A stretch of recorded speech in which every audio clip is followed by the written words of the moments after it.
Bom, sétimo ano, aqui é o professor Close, tá? Nós estamos aqui no nosso encontro online, virtual, tá? E eu tenho certeza que nós iremos fazer um ótimo trabalho, tá? E que nós iremos continuar nossos estudos, com certeza, tá? Meninos, essa aulinha inicial, tá? Essa aulinha aqui por enquanto, ela é revisional, tá? Então nós vamos apenas aqui lembrar de alguns conceitos já dados, tá? Vou dar aqui para vocês 3 segundinhos para vocês pegarem o seu livro e nós agora acompanharemos, tá? 1, 2, 3, pegou! Ótimo! Vamos lá então. Turminha feliz, olha só. O texto aqui, a unidade 1, no caso na página 7, tá? Corpo e a arte. O corpo e a arte. Nós temos vários desenhos aqui lindos, maravilhosos, umas fotos bacanas, sabe? Umas esculturas assim, pré-históricas, outras bem modernas, algumas representações lindíssimas, né?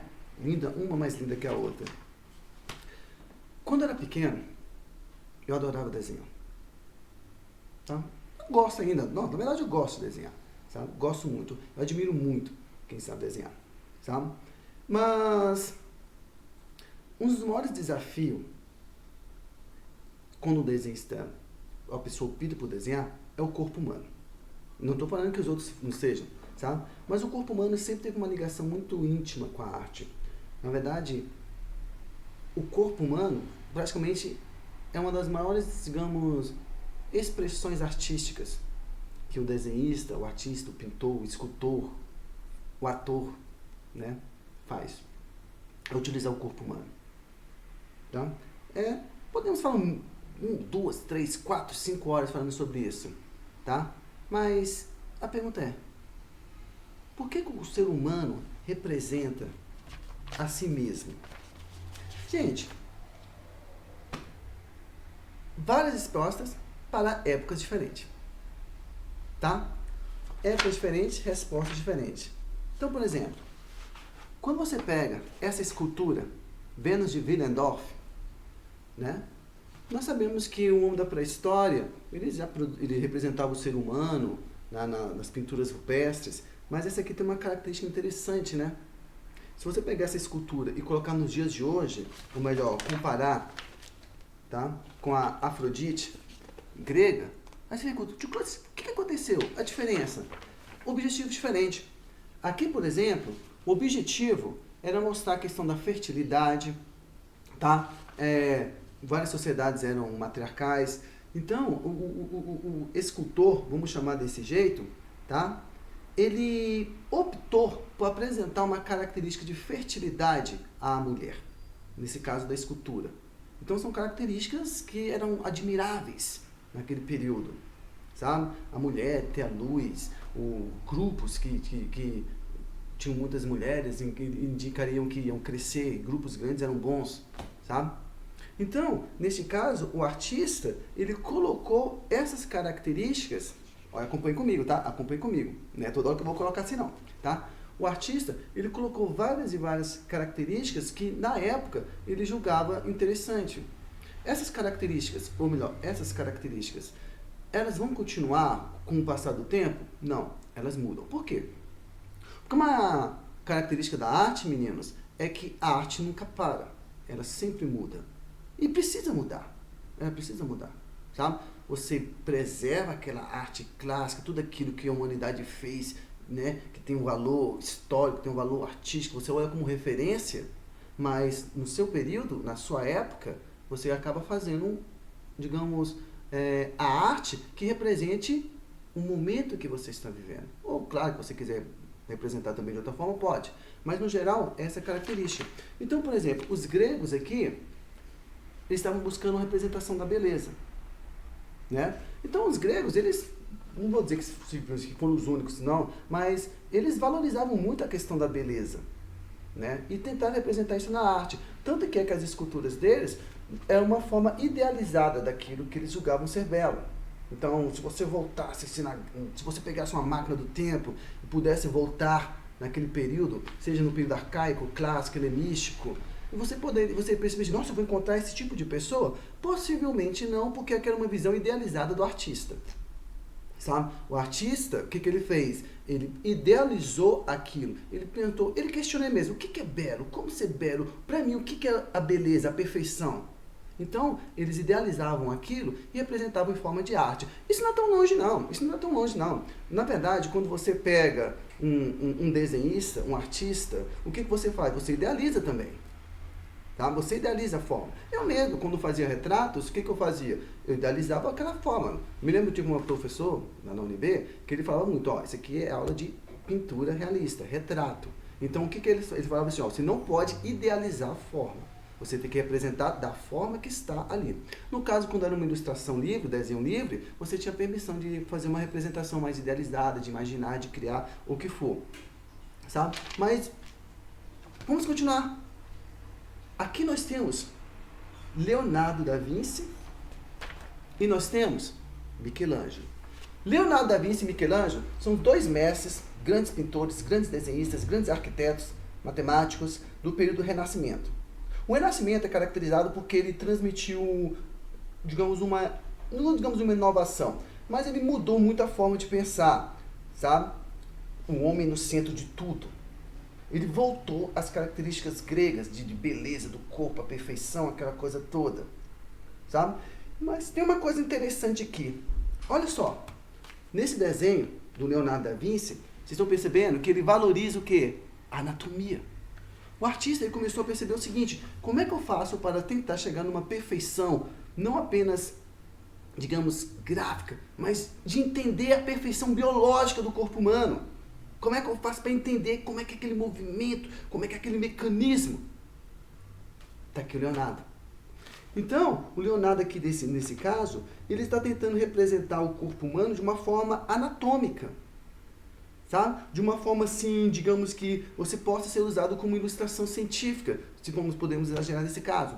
O Michelangelo também, aqui ó, pode perceber? Fez vários esboços da mão, do pé, do rosto, movimento da mão, né? Então nós temos aqui ó, o esboço e depois aqui a pintura, o resultado final. Tá? Eles valorizavam o corpo humano, muito para a verdade. Tá? Tanto que é o retrato mais famoso do mundo, Mona Lisa. Todos vocês devem conhecer, ouvir falar da Capela Sistina. Procurem, se puderem procurar, dê uma pesquisada sobre a criação do homem, o nascimento de Adão, de Michelangelo. É uma obra belíssima, assim, maravilhosa. Quando ele coloca o corpo humano de uma forma magistral, na sua, digamos, na sua origem. Né? Então, olha o quanto que o ser humano valoriza o próprio corpo. Lindíssimo. Por outro lado, em épocas posteriores, aqui, aqui, essas duas bailarinas aqui, essas duas, Degas. Adoro Degas. Degas é um dos artistas, assim, impressionistas, que tiveram muito destaque, sabe? Ele gostava de bailarinas, cenas de movimento e tudo mais. O que ele fazia? Representava o movimento.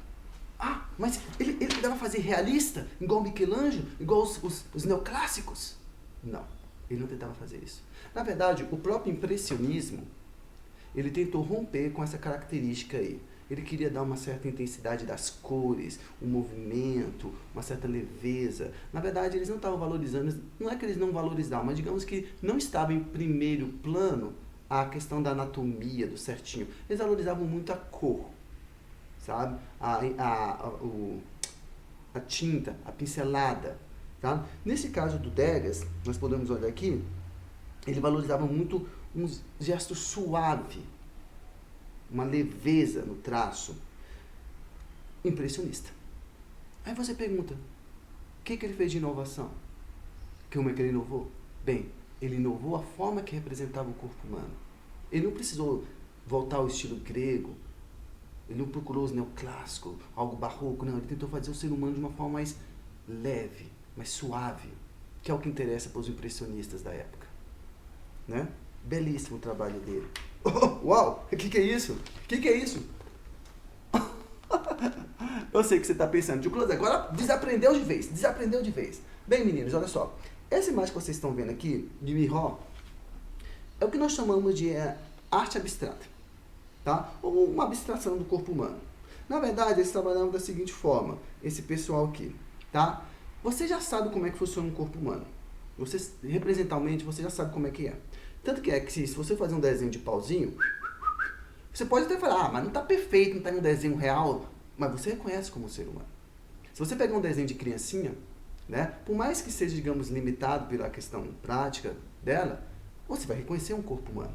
Então, esses camaradas aqui, tá, digamos, pós-impressionistas, né, das vanguardas europeias e tudo mais, esse pessoal, eles começaram a simplificar a forma do corpo humano, a representação do corpo humano. Então, nós temos aqui, ó, mulher em frente ao sol. Ele desconstruiu completamente o corpo humano. Fez errado? Não, não fez. Porque o objetivo dele foi realmente isso. Ele desconstruiu o corpo humano, mas você ainda consegue reconhecê-lo. De tão acostumado que nós estamos com ele. Porque, raciocina comigo, quando você assiste seu desenho animado preferido, pegamos o Dragon Ball, pô, o Goku é fortíssimo, anatomicamente você fala, meu, tá errado. Mas não funciona. Quando você pega um cartoon qualquer, um mais cômico, digamos, sei lá, um que me vem aqui à memória, deixa eu ver, não me vem nenhum igual à memória, mas digamos um desenho que seja mais cômico.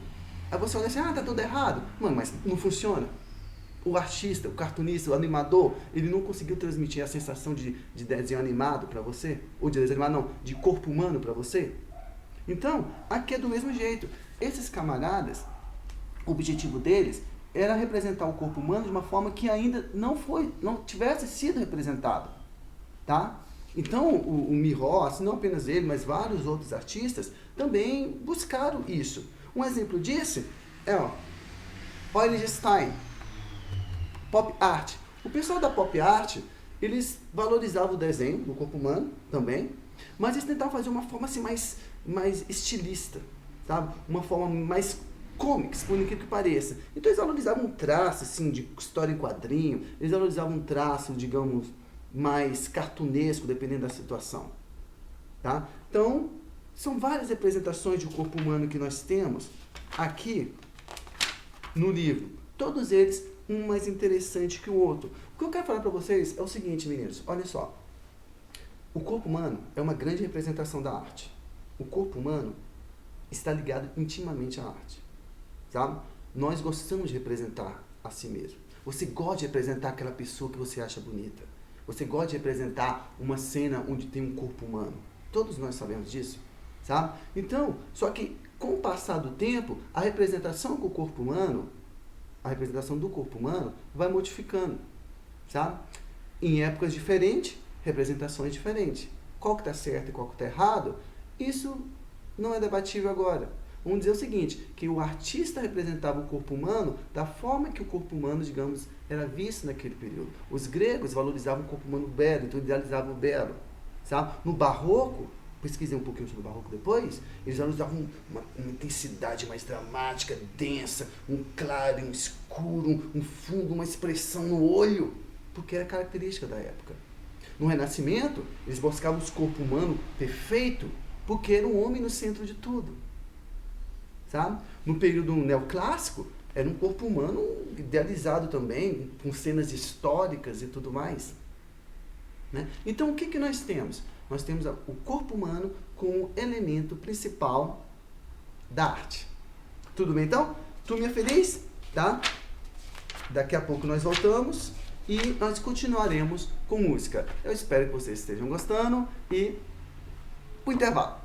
Espero vocês em tantos minutos.